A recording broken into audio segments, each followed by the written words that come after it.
Good morning. I'm Dr. Sanjay Jain, Associate Professor in Mathematics at SPC Government College Ajmer. आज हम queuing theory पे तीसरा lecture लेने जा रहे हैं। इससे पूर्व में हम 2 लेक्चर क्यूइंग थ्योरी पे ले चुके हैं, जिनमें हमने क्यूइंग थ्योरी का इंट्रोडक्शन, नोटेशन, बेसिक एज्यूम्शंस, सिस्टम की क्या क्या मैकेनिज़्म हो सकती हैं, कस्टमर कैसे कैसे हो सकते हैं, इन सब के बारे में बात किया था। एक ब्रीफ इंट्रोडक्शन, जनरल इंट्रोडक्शन हम सारा क्यूइंग थ्योरी के लिए ले चुके हैं। आज के लेक्चर में एक थ्योरम जो है, हम अराइवल डिस्ट्रीब्यूशन थ्योरम लेना चाह रहे हैं, जिससे हमारे मॉडल कैसे डेवलप होंगे उसमें वो बहुत काम आएगा। क्योंकि सारा क्यूइंग थ्योरी में, जैसा हमने पहले पढ़ा, अराइवल डिस्ट्रीब्यूशन, कैसे कस्टमर आ रहे हैं, वो कौन सा डिस्ट्रीब्यूशन फॉलो कर रहे हैं, वो बहुत इम्पॉर्टेंट है। तो उसके लिए अगर हमें कोई बेसिक एज्यूम्शन के साथ उसके लिए कोई सूत्र हमें मिल जाए तो हमें मॉडल डिराइव करने में आसानी रहेगी। इसलिए सबसे इम्पॉर्टेंट जो इनिशियल थ्योरम है इसमें, अराइवल डिस्ट्रीब्यूशन थ्योरम, वो आज हम पढ़ेंगे यहाँ पे। Arrival distribution theorem, arrival distribution theorem का क्या स्टेटमेंट है? अराइवल डिस्ट्रीब्यूशन थ्योरम कहती है, यदि संतत अंतराल टी में, टी से हम कोई टाइम शुरू करें तो टी में आगमन इकाइयों की संख्या रैंडमली n हो, पूरे इंटरवल में अगर n यूनिट आती हैं, और उसके बाद जैसा हमने पिछले लेक्चर में भी कहा था कि हम टी के साथ एक बहुत ही स्मॉल डेल टी और इंक्रीमेंट देते हैं, तो हमारा जो ये छोटा इंटरवल हो जाता है टी से टी प्लस डेल टी। मैंने इसका एग्जाम्पल दे के भी बताया पहले वाले लेक्चर्स में। तो टी प्लस डेल टी में एक आगमन और हो, यानी कि एक ही अराइवल और हो सकता हो, तो उस एक आगमन की प्रायिकता लैम्डा डेल टी होगी, जहाँ डेल टी कॉन्स्टेंट है, प्राचल है, पैरामीटर है। तो एन पॉइसन बंटन का अनुसरण करता है। अगर एक और स्मॉल इंटरवल में आ सकता है टी से टी प्लस डेल टी में, जिसकी प्रोबेबिलिटी लैम्डा डेल टी है, तो एन जो इकाइयाँ सिस्टम में हैं वो एक पॉइसन डिस्ट्रीब्यूशन का फॉलो करती हैं। और पॉइसन डिस्ट्रीब्यूशन क्या होता है, ये हमने ऊपर लिखा है, P N T is equal to lambda T की पावर एन ई की power minus lambda T over N factorial, where Pn is denotes the probability of n arrival in time t। t समय में आने वाले n व्यक्तियों के या n customers के आने की प्रायिकता Pnt है। ये फॉर्मूला हमको बताना है कि इसको फॉलो करता है, जिसको हम पॉइसन डिस्ट्रीब्यूशन भी कहते हैं और पॉइसन बंटन की तरह का बनता है, ये हमें बताना है। यहाँ पर हम जो इसके सॉल्यूशन में ले रहे हैं, सबसे पहले चूँकि n हमारे आने वाले कस्टमर हैं, तो n को हम पूर्णांक ले रहे हैं, क्योंकि जो भी कस्टमर है, ग्राहक है, वो पूर्णांक है, 0 से बड़े होंगे। क्योंकि हम अल्प अंतराल में कह रहे हैं कि एक के आने की जरूरी नहीं है, अल्प अंतराल में एक से ज़्यादा, एक से एक नहीं भी आवे, ऐसा भी हो सकता है, पर एक आ जाए ऐसा, और एक से अधिक ना आए, इतना छोटा आपको अंतराल लेना है। तो यहाँ पर हम n पूर्णांक, और पूर्णांक है इसलिए ग्रेटर देन इक्वल टू 0, तथा निम्न 2 स्थितियों में निकाय की नियंत्रित करने वाली अवकल समीकरण ज्ञात करेंगे। हाँ, यहाँ पर हम जो बड़ी इंपॉर्टेंट बात है, इस थ्योरम्स को आपको बहुत अच्छी तरह से समझना है, क्योंकि पूरे आगे के जो डेरिवेशंस है वो इन पे बेस्ड ही हैं। जहाँ जो ही हम अराइवल पे पॉइसन डिस्ट्रीब्यूशन लेंगे, मीन्स हम इन सबको फॉलो कर रहे हैं, तो आगे आने वाले मॉडल्स में हम इनको डायरेक्ट यूज़ करेंगे, इसलिए यहाँ इनको समझना बहुत ज़रूरी है। तो हम यहाँ पर 2 स्थितियों को कंट्रोल करेंगे, और 2 इंटरवल हम यहाँ ले रहे हैं 0 से t। इनिशियल जहाँ से आपने शुरू किया है टी समय तक हम चल रहे हैं। यहाँ पे आप देखेंगे डायग्राम में आपको दो नीली और लाल लाइनें दिख रही है। ओ से ए तक आपका टी समय है जो ब्लू लाइन से दिखाया है, और ए से बी तक बहुत छोटा समय अंतराल है जो लाल लाइन से दिखाया है। हालांकि डायग्राम थोड़ा सिस्टमेटिक नहीं है, दोनों करीब करीब बराबर लग रहे हैं, जबकि हम डेल टी को बहुत छोटा इंटरवल कह रहे हैं। तो इसे आप बहुत छोटा ही समझें, डायग्राम पॉइंट ऑफ व्यू से नहीं देखें। ए से बी तक बहुत छोटा इंटरवल है डेल टी। मैंने पुराने एग्जाम्पल में भी दिया है कि 1 घंटा ओ से ए होता है तो डेल टी हमारा 2-3 मिनट या 5 मिनट का हो सकता है, तो उसके कंपैरिजन में वो छोटा होगा। ठीक है, तो यहाँ पर हम 0 से टी तथा टी से टी प्लस डेल टी, यानी कि ओ से ए और ए से बी दो क्रमागत अंतराल ले रहे हैं। ये पहला केस जब हम ले रहे हैं एन 0 से बड़ा हो, यानी कि सिस्टम में एंट्री हो। ठीक है, एन ग्रेटर देन 0 का मतलब सिस्टम में एंट्री हो, पहला केस। इस केस के हम 3 पार्ट फिर डिवाइड कर रहे हैं। ये बड़ा इंपॉर्टेंट है, आप देखिएगा कैसे डिवाइड कर रहे हैं। पहला अंतराल हम ले रहे हैं पूरा 0 से टी प्लस डेल टी, यानी कि ओ से लेके बी तक, ए भी इंक्लूड हो गया है उसमें एन आगमन होते हैं, एन अराइवल हो रहे हैं पूरे सिस्टम में। अब आप यहाँ जरा सा देखेंगे तो आप समझ में आ जाएगा। इस डायग्राम के नीचे देखिए ओ से ए तक ही एन आ गए पूरे, तो डेल टी समय में कितना आएंगे 0, ताकि टोटल क्या बना रहा है बी पे एन, जिसको आपने ए से डिनोट किया है। यहाँ ए दिख रहा है आपको डायग्राम के नीचे। ठीक है, दूसरा केस लिया बी हमने, जब ओ से ए तक n-1 एंट्री आ रही है, तो एक एंट्री किस में आ रही है डेल टी में, तो टोटल कितनी हो गई हमारी n एंट्री। ठीक है, और तीसरा हम सबसे जनरल ले रहे हैं कि n-k, ये k 0 होगा तो वापस पहले केस में आ जाएगा ए में, k बराबर 1 होगा तो बी में आ जाएगा, और k 1 से ज़्यादा या कुछ और होगा तो हमारा सी केस में आ जाएगा। तो n-k अगर o से a में आ रहे हैं तो a से b में k आएंगे, तो टोटल क्या हो जाएगा वापस n।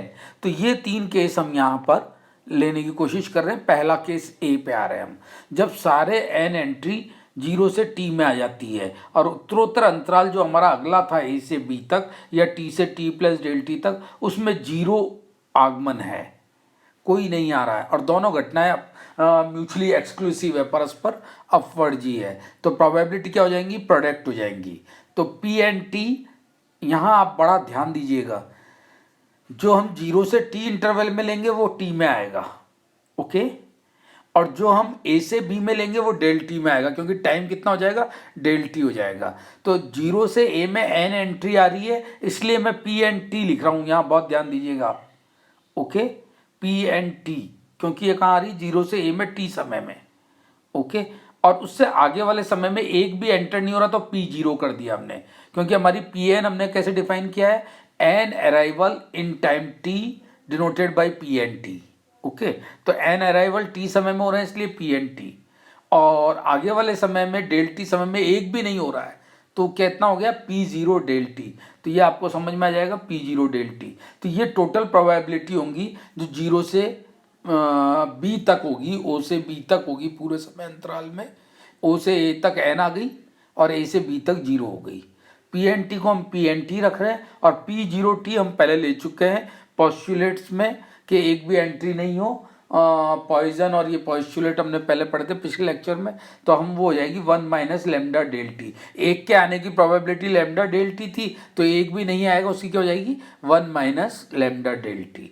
तो ये पहला केस हो गया हमारा, जब हमारे पास पहले अंतराल में ओ से ए में एन एंट्री हो रही है और ए से बी में एक भी एंट्री नहीं हो रही है, तो उसकी प्रोबेबिलिटी ये हो गई।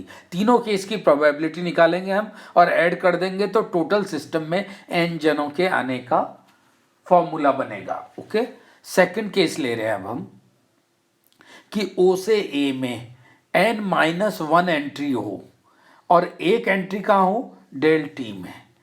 तो अब हमारी क्या होगी, ये भी म्यूचुअली एक्सक्लूसिव स्टेट है, तो यहाँ पे Pn-1t, क्योंकि n-1 एंट्री हो रही है O से A में, तो P और T समय में हो रही है इसलिए Pn-1t, और जो अगला अंतराल है रेड वाला A से B में एक एंट्री हो रही है इसलिए P1, और टाइम कितना है डेल टी, इसलिए अंदर हम लिख रहे हैं डेल टी। तो Pn-1 टी और P1 डेल टी। अब आपको यहाँ पे टी और डेल टी का फर्क समझ में आ गया होगा।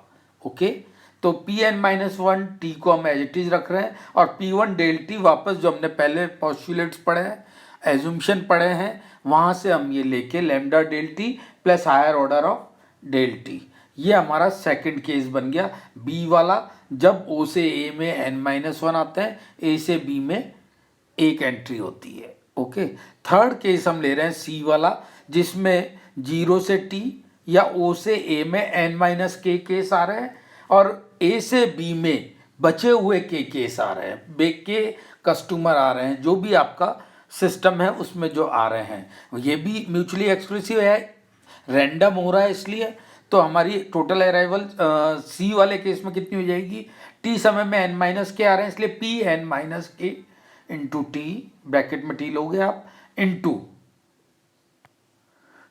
जो आपका नेक्स्ट समय है ए से बी रेड वाला, उस समय में आपके के कस्टमर आ रहे हैं तो पी के डेल टी। हालांकि हमने ये माना है कि इतना अल्प होता है कि इसमें एक से ज़्यादा आना बहुत मुश्किल होगा, ठीक है, इसलिए इसको पी के डेल टी कहा हमने, वही टी और डेल टी वापस यहाँ आपको समझ में आ गए।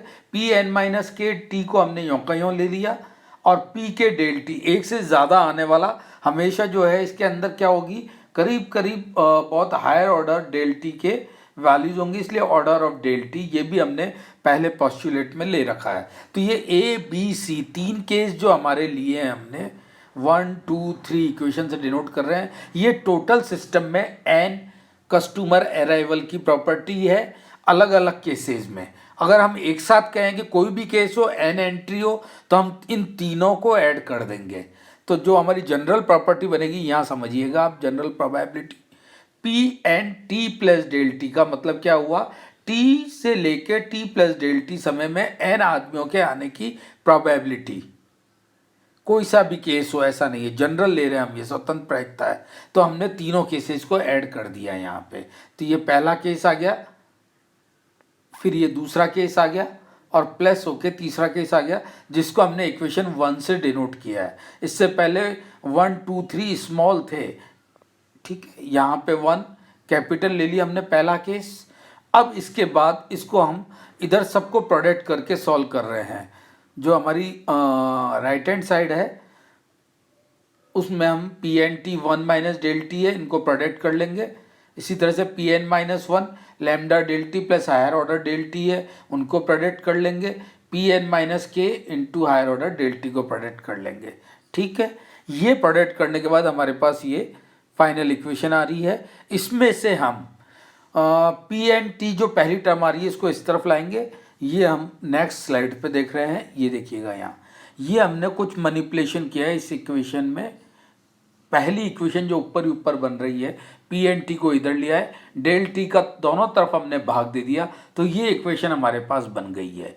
Pn-t plus del T minus Pn-t upon del T equals to minus lambda Pn-t plus lambda Pn-1t plus higher order del T upon del T. आपको थोड़ा सा एक आइडिया हो रहा होगा कि यहाँ जो इधर लेफ्ट हैंड साइड में टर्म बनी है, ये टर्म करीब करीब फर्स्ट डिफरेंशिएशन की बन रही है, यदि limit del T tending to 0 हो जाए, और वही हम अगले स्टेप में ले रहे हैं। हम यहाँ limit del T tending to 0 ले रहे हैं। इनिशियल स्टेज पे क्या होगा, तो ये फर्स्ट टर्म जो हमारी जो ही ये लिमिट लेंगे दोनों तरफ, और आप जब इसके पॉइजन के पॉस्टुलेट को यूज़ करेंगे तो ये हमारा फर्स्ट टर्म जो लेफ्ट हैंड साइड का है वो बन जाएगा Pn फर्स्ट डेरिवेटिव, जिसको हम डैश से डिनोट कर रहे हैं, Pn-t is equals to minus lambda Pn-t plus lambda Pn-1t और higher order del T upon del T, limit del T tending to 0 पे 0 हो जाता है, इसलिए ये टर्म हटा दी है हमने।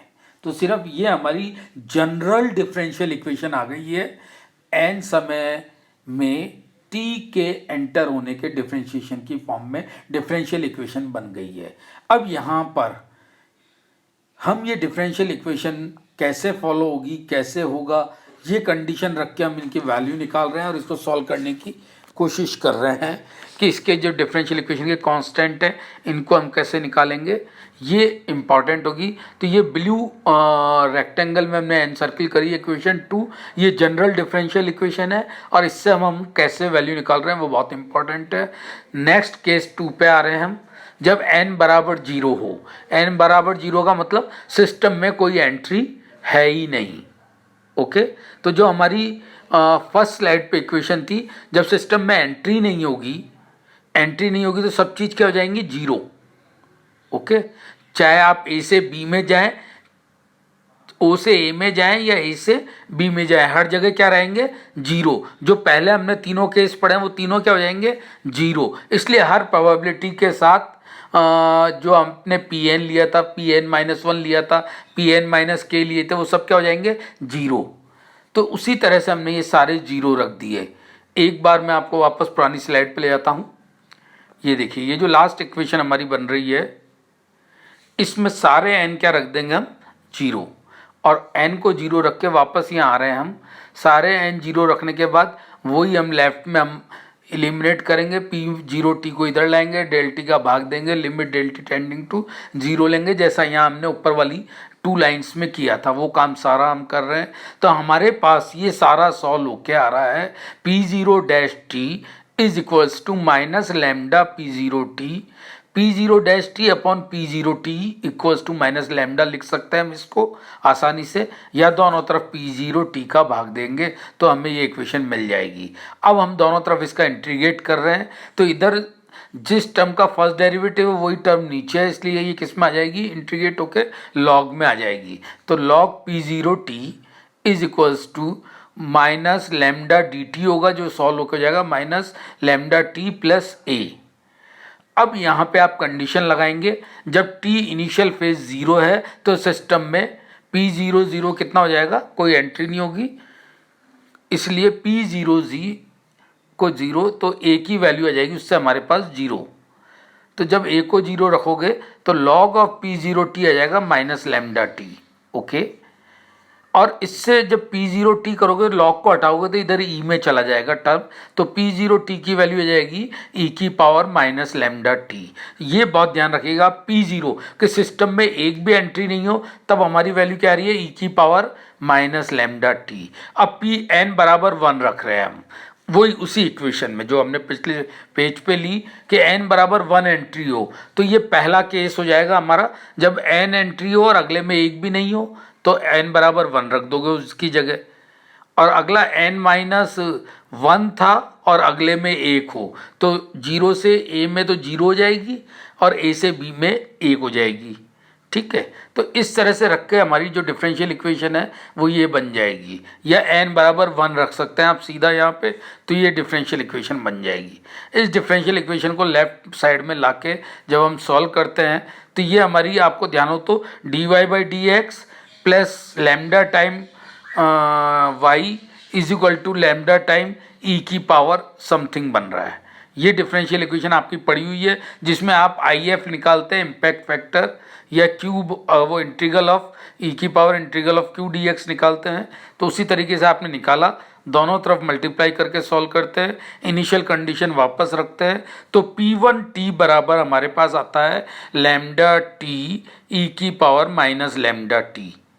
इस जो हमने रेड रेक्टेंगल से एन सर्किल कर दिया है, हमने क्या निकाल लिया, P0t निकाल लिया, हमने क्या निकाल लिया, P1t निकाल लिया। ओके, इसी तरीके से हम इस दोनों टर्म में क्या देख रहे हैं, e की पावर माइनस लैम्डा टी दोनों में आ रही है। इधर लैम्डा टी की पावर एक जो हमारे पास e के पावर थी उसकी वैल्यू 1 आ रही है। वैल्यू 1 से मतलब कैसे, लैम्डा टी को ब्रैकेट में डाल के आप इसकी पावर 1 लिख सकते हैं, जबकि ऊपर जो P0t में आप ऐसा लिखेंगे इसको, तो कैसे लिखेंगे, P0t is equal to lambda T की ब्रैकेट में लिखेंगे और उसकी होल पावर को लिख देंगे 0, ताकि वो वापस 1 हो जाए। तो ये हम एक सिमिलर शेप लाना चाह रहे हैं, तो हम यहाँ P0t को ये भी लिख सकते हैं लैम्डा टी ब्रैकेट में होल पावर 0 e की पावर माइनस लैम्डा टी। तो ये 0 से हमारा मैच हो जाएगा। इसी तरह से यहाँ 1 से मैच करने के लिए हम क्या लिख सकते हैं, P1 t is equal to bracket में lambda T whole power 1 e की power minus lambda T.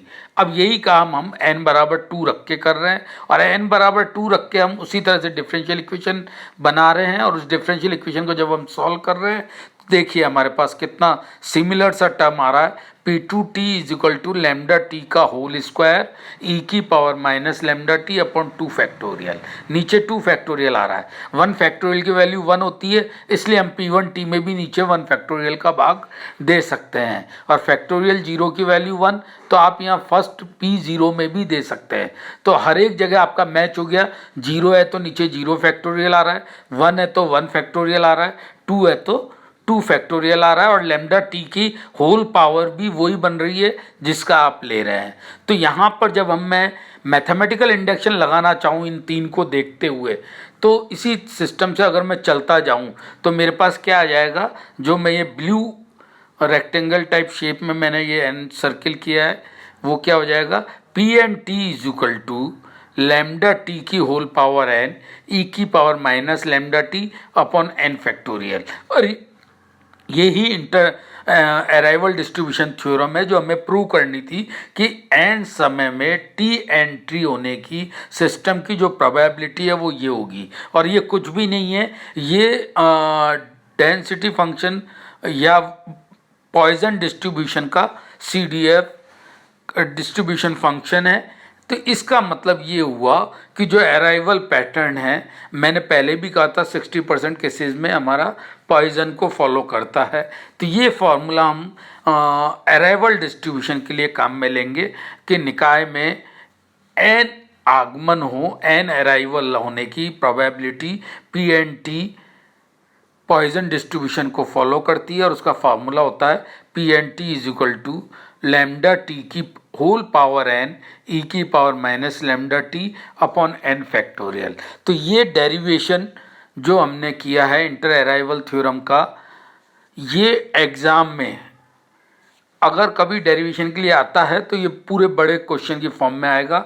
3 case आपको बनाने हैं इसमें, और ABC करके 2 केस लेने, n ग्रेटर देन 0 हो, n इक्वल टू 0 हो, 1 2 भी हमने लिए हैं यहाँ पे, ताकि हमें P0t P1t P2t की वैल्यू आए। फिर हमने मैथमेटिकल इंडक्शन लगाया, और लगा के हमने PNT के लिए वैल्यू निकाली, और कैसे डिफरेंशियल इक्वेशन को सॉल्व किया है वो बताया हमने। इजीली हो रहा है। दोनों जो ये स्लाइड्स हैं, दोनों स्लाइड्स में इसका प्रूफ है, ये मैंने समझाने की आपको कोशिश करी है। अगर बड़े क्वेश्चन में ये आएगा तो आपके लिए इस तरीके से आपको सारा निकाल के बताना है कैसे ये पॉइजन डिस्ट्रीब्यूशन को अराइवल डिस्ट्रीब्यूशन थ्योरम फॉलो करती है, और कैसे हम इसको सॉल्व करते हैं। तो आज के लिए इतना ही, कल हम इससे आगे बात करेंगे। आज हमने अराइवल पैटर्न पे बात की है, कल हम वेटिंग और सर्विस डिस्ट्रीब्यूशन पर बात करेंगे, फिर हम मॉडलिंग पे आएंगे कि कैसे मॉडल बनते हैं हमारे इसके।